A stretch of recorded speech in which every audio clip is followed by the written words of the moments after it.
Good day, we are the group 3 and we will be presenting the lesson 6 poetry for children. And so for our group's representative, we have Kirl, Cabarse, and Alyssa, Ashley, Violeta, and the two of us will be the ones who will present the poetry for children.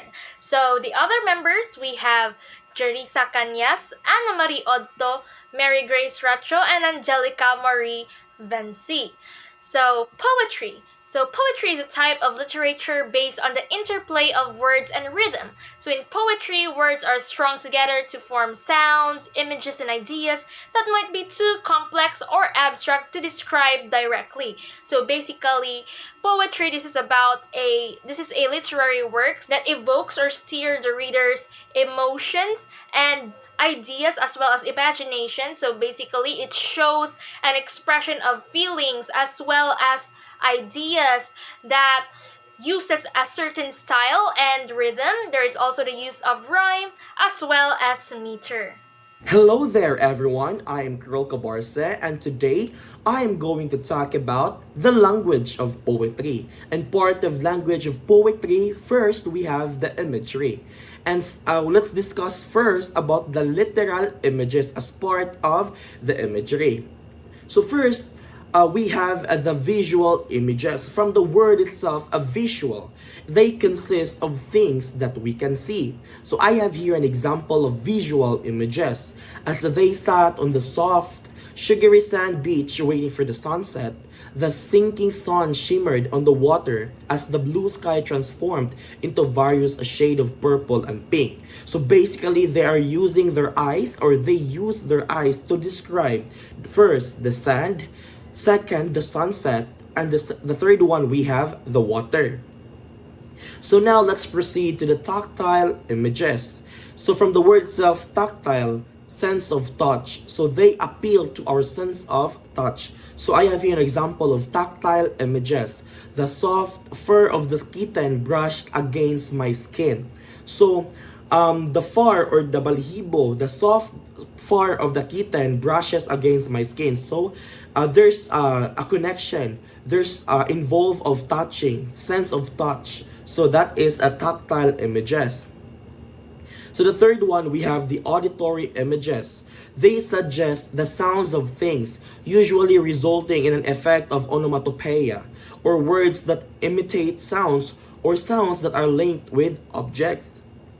So for example, the clunk of the keys or the sounds of the keys. Basically, they describe the keys based on what they hear about the keys. So the clunk of the keys.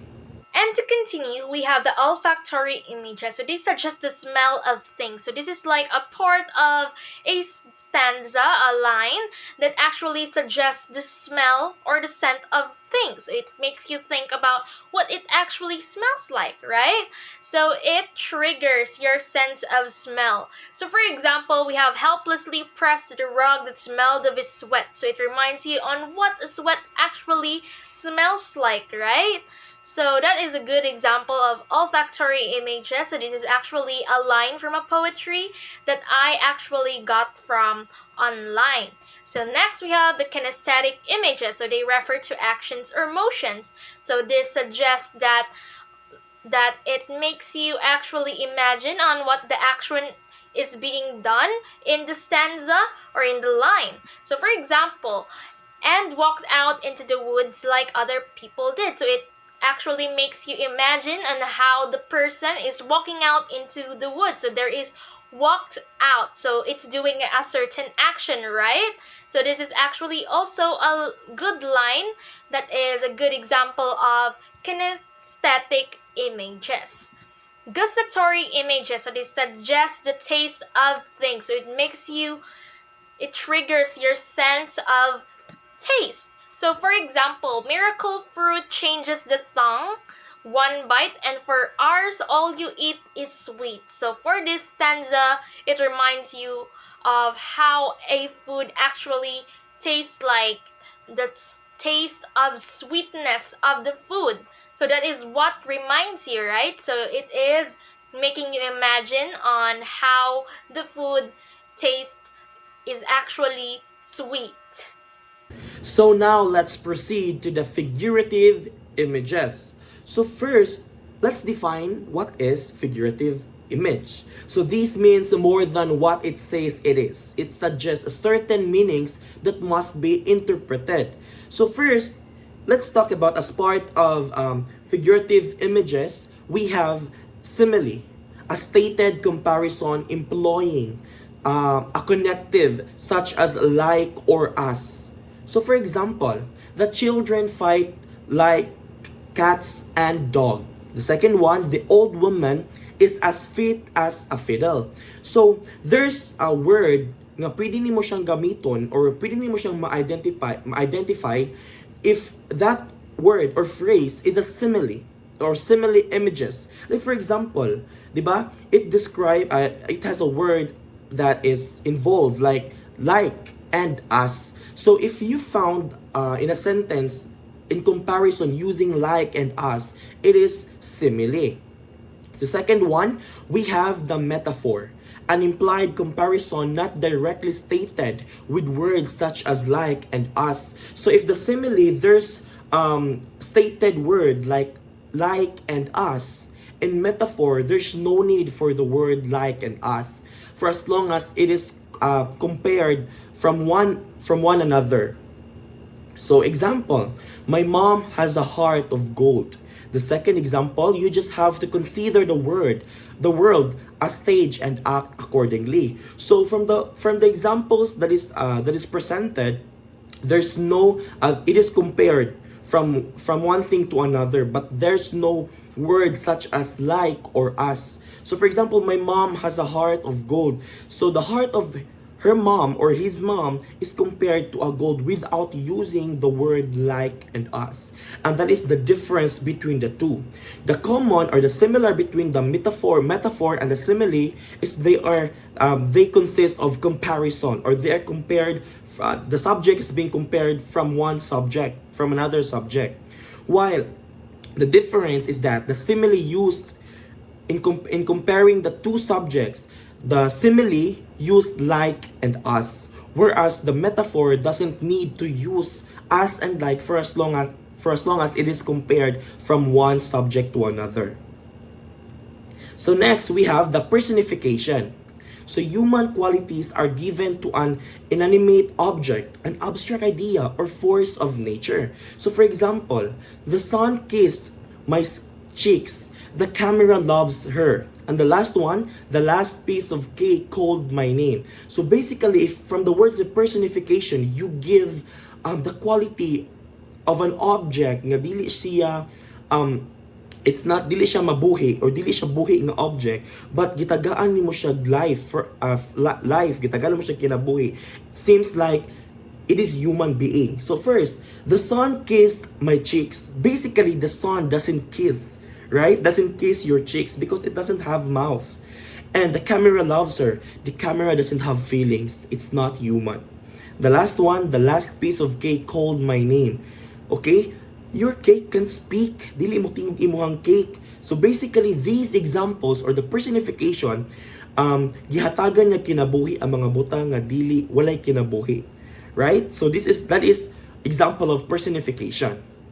Now, let's move on to the sound pattern. So from the word itself, sound. So this basically means how it actually sounds like when you recite the poetry. So there are actually two types, which is rhythm and rhyme. So starting with the rhythm. So this is actually the pattern of stressed and unstressed syllables in language. So for example, so it was many and many a year ago in a kingdom by the sea that a maiden there lived, whom you may know by the name of Annabel Lee. So those slashes, they're actually the stressed syllable parts in a line. So it was many and many a year ago in a kingdom by the sea that a maiden there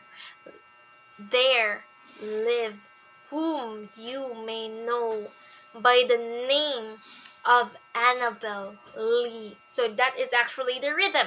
Now, moving forward, we have the rhyme. So this is the repetition of similar sounds in the two or more words. So there is a repetition, and there are actually several types of rhyme. So starting with the end rhyme. So this is the repetition of the ending sounds in two or more lines. So basically the rhyme is only found at the last parts of the line. So for example, we have here a poetry called Imagine. Imagine a pig in a big purple wig. Imagine a car in the shape of a star. Imagine a bear wearing pink underwear. Imagine a fox wearing red fluffy socks. Imagine a shoe that always stayed new. Just imagine. So we can see that there is an end rhyming, which is the pig in the wig, the car, the star, the bear in the underwear, the fox in the socks, the shoe and the new. So those are the end rhyming in a poetry. So now, the second example of sound patterns, we have the alliteration. Alliteration is the repetition of initial sounds in two or more words. So I have in our example, fair is foul and foul is fair. Hover through the fog and filthy air. So basically, from the word repetition of initial sound or initial letter, in example, the initial sound is letter F. So when you found that there's a repetition of the sound, basically you found it in the first letter of the word. This is an example of alliteration. So the third one, we have the assonance, the repetition of vowel sounds within words. So basically, vowel sounds, the repetition of vowel sounds. So I have here an example. Tiger, tiger, burning bright in the fires of the night.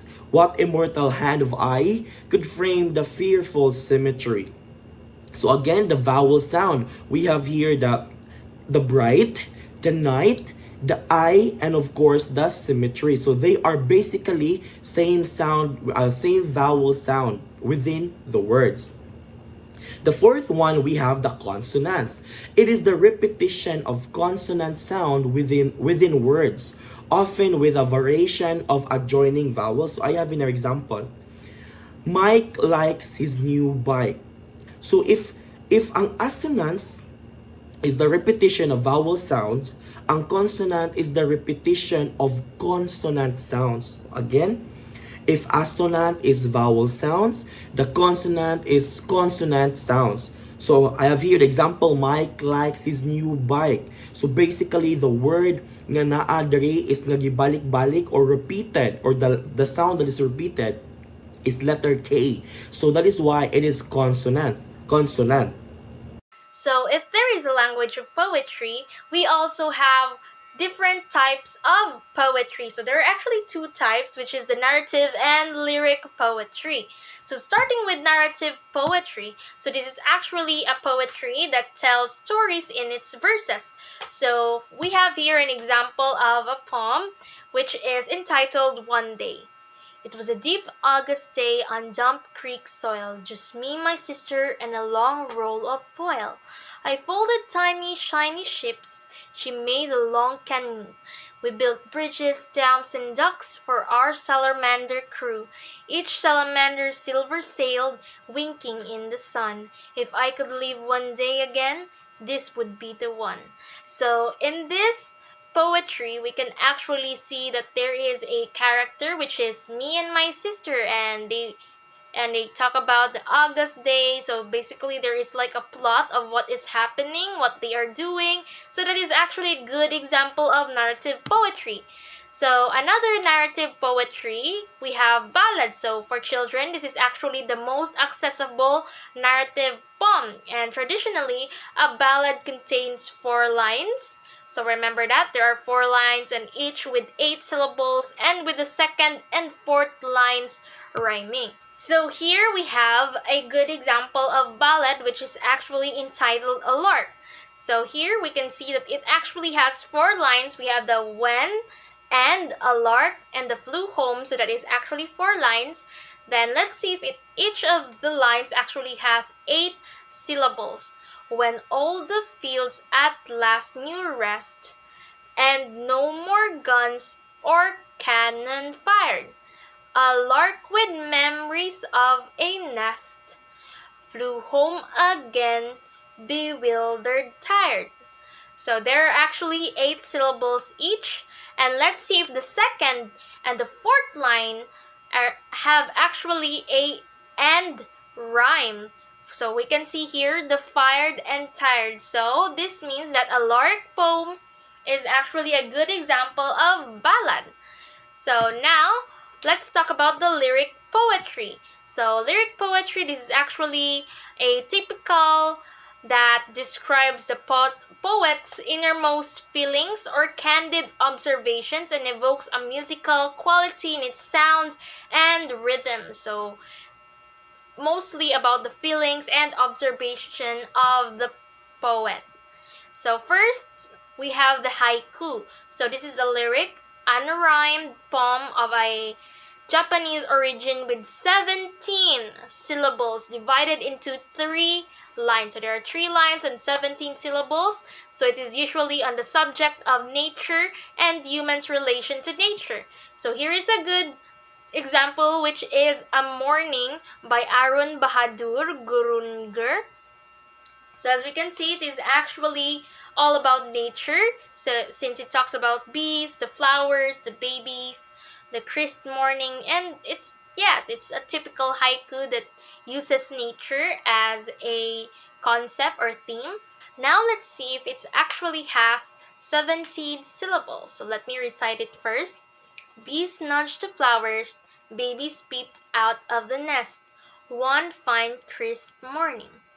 Bees nudged the flowers, babies peeped out of the nest, one fine crisp morning. So there are basically 17 syllables. So this makes a good haiku with 3 lines and 17 syllables, and its theme is actually about nature. Next is we have the cinquain, which is actually a 5-line stanza and apparently of medieval origin, often with 2, 4, 6, 8, and 2 syllables respectively in the 5 lines. So 5-line stanza, and we have the 2, 4, 6, 8, 2. So we have to remember that so we can actually tell if the example is a good example of cinquain. So here we go. Oh, you playful zephyr, blow white pearls from trees like a swirling snowflake parade in May. Oh, you playful zephyr, blow white petals from trees like a swirling snowflake parade in May. 2, 4, 6, 8, 2. So that shows actually a good cinquain example. The third example of lyric poetry, we have the sonnet, a very old form of poetry having gained prominence during the Renaissance, but not found much in poetry for children. It contains 14 lines, each line with 5 iambic feet or 10 syllables. So basically, if we're talking about sonnet, wala kani siya into children's poetry. Okay, mas more on mga karaan siya, very old form of poetry. So I have here an example of a sonnet. When to the sessions of sweet silent thoughts, I summoned upon remembrance of things past. I cite the lack of many of things I sought, and with old woes, new wall my dear times waste. So if you're going to count the lines of this example, it consists of 14 lines, and each lines with 5 iambic feet, and that is a sonnet. So next we have the number 4, the limerick, or a 5-line humorous poem. The first, second, and the 5th lines rhyming, and the 3rd and the 4th lines rhyming. It is one of the most popular poetic forms among children. The fun of the limerick lies in its rollicking rhythm and its broad humor. So basically, if we're going to talk about the limerick, sa'yo na siya pag-identify. The first, the second, and the fifth lines are rhyming. Whereas the third and the fourth lines are rhyming too. So here is the example. The bicycling puddle he saw made the cop on the beat drop his jaw. It was easy to tell that it rode rather well, though its hand signals truly were paw. So meaning, ang first, second, and the fifth lines, they are rhyming. The saw, the jaw, and the paw. Whereas the third and the fourth line are rhyming also. We have the tell and the well. So that is limerick, a 5-line humorous poem. And next, we have the free verse. So, adhering to no predetermined rules, but usually with its own intricate patterns of rhyme and rhythm. So, it depends on the poet on how he is going to create his poem, how long, how short, how many stanzas, how many lines on each stanza, and if there is a rhyme or no, if how he is going to create that pattern of rhythm. So an example we have here is the Fire and Frost by Robert Frost. Some say the world will end in fire, some say in ice. From what I've tasted of desire, I hold those with those who favor fire. So it's actually showing that there is a rhyme, and he decided to go with 4 lines on one stanza, and but we can see that it is actually not following a syllable like the haiku with 3 lines and 17 syllables, but on each line he has different syllables as well. The second line, we can see that it has a short syllables on this line than the others, so it shows that he is actually free in creating his own poetry. Next, we have the concrete poetry. So this is actually the last type of lyric poetry. So the words of a poem are arranged to form a pictorial representation of the poem's subject. So we have here an example.